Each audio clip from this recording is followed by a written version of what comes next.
just in terms of the situation when it comes to national security. Police and soldiers fighting each other in the streets. Bandits breaking into ATM machines. The corner shop and community bar are no longer safe places to hold the vibes.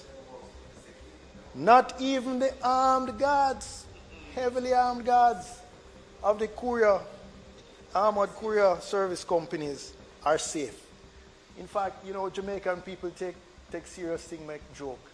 But there are so many videos I've seen on TikTok of persons basically saying going to the ATM machine to withdraw money. It was like mission impossible. And it, you know, as I said, Jamaican people are accustomed to dealing with these things and making light of it just to get through. But the reality is the other clip which showed when the armored courier draw, everybody clear out. Everybody take with themselves. And it shows you the sense of insecurity that Jamaicans are living under.